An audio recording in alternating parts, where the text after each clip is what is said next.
science is very clear about climate change. Within the century, our entire nation will be underwater.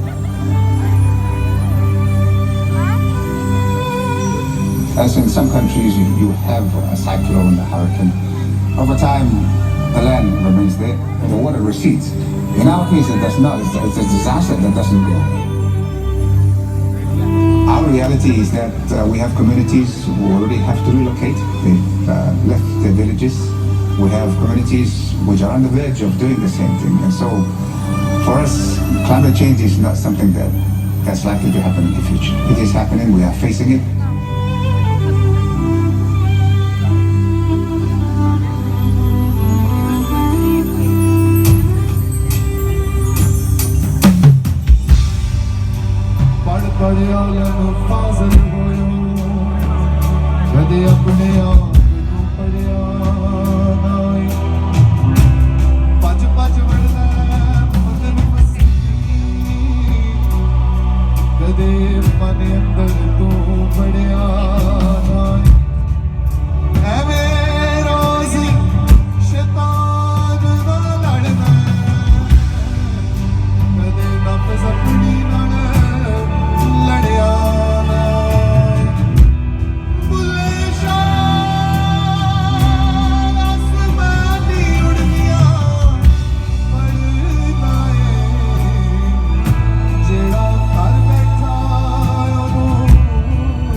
Always refer to our situation as those countries on the front line, because when we fall, there'll be another front line, and that front line will keep moving back until those countries and those people who believe they will not be affected will eventually be affected, and that is the reality we are facing.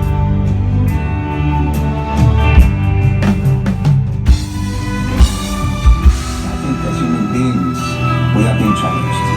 Should we do something about it? And I believe, yes, everybody has the responsibility to do it.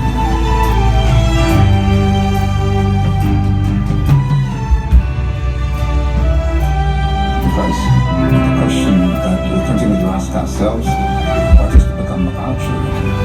How will they continue to live without that link with the land and the spirits therein?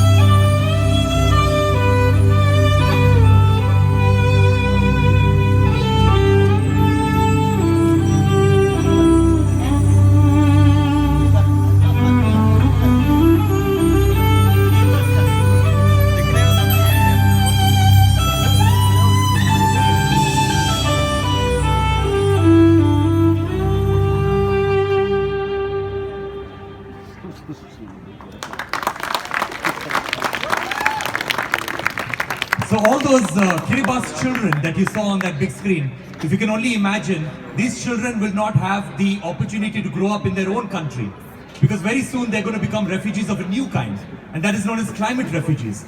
So we cannot do much about Kiribati's fate because they're definitely going underwater, but we can use Kiribati as a very important example that climate change is not some vague phenomenon that may or may not happen in the future. Climate change is absolutely real. It is happening right now. Climate change is man-made, and our actions sitting over here are having disastrous consequences on people on the other side of the world. Now moving on, there is a Sanskrit phrase in India which literally means the world is one family. Now when I shout to three, I want everyone to shout out at the top of their voices, what is that Sanskrit phrase which literally means the world is one family? 1, 2, 3. Let's do it louder. 1, 2, 3. Wonderful. Vasudhaiva Kutumbakam. So when we think about Vasudhaiva Kutumbakam, when we think about coexistence nowadays, the only thing that comes to our mind is living in coexistence between Hindus, Muslims, Sikhs, Christians, Jews, Parsis, basically different parts of the human race, because somewhere along our journey of being humans, we have forgotten that we are not the only species on this planet. We're just one among millions and millions of species on this planet. Are we the only species on this planet? No! So, true coexistence is living in absolute peace and absolute harmony with all life. Now, we as Indians, we've lived in absolute harmony with the forests and wildlife for the longest period of time. In fact, we pray to our forests, we pray to our wildlife. Emblematic of this reverence is the elephant. Now, how many of you over here love the elephant? Come on. Very little enthusiasm. How many of you love the elephant? So, but with growing human population, with growing human greed, with degradation of the forest, we are facing something known as human and elephant conflict, which is pretty much a warlike situation between humans and elephants.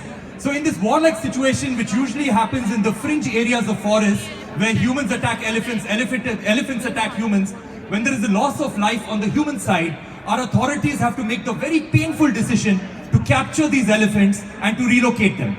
Now, this capturing and relocation process is quite logical on paper because you're not shooting down the elephant, you're only capturing them and you're only relocating them. But this itself is extremely excruciating, extremely painful and mentally traumatic, not just for the elephants, but for all the humans involved. Our next song is called Kudrat and our next song is dedicated to the elephant. Here is Kudrat.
IP Singh, let them know what the next song is. All right. There's a saying in our country. I'll say the first part, and you have to shout out the second part. Okay? You'll know this. Jai Jawan. जय किसान Jai Jawan. जय किसान तो जवान और किसान दो स्तंभ हमारे देश के. जवान makes sure that we are sleeping peacefully in the night. Kisan makes sure that we are eating and we are, well fed. And this, I think you're quite well fed. I am. When I was young, I was growing like this. Now I'm growing like this. So, but I'm still growing. So this man behind me, Ricky, spent a lot of time with tribal farmers, trying to understand how they figure out the science of agriculture. And then he also made them sing and dance. So this song is One with Earth. And we absolutely love this song. This is going to lighten up the mood. And, we are talking about environment consciousness, but we can still have fun, right? We can have fun, right? Come on.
vocals and flute.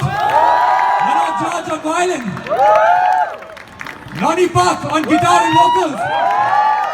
Raj on guitar.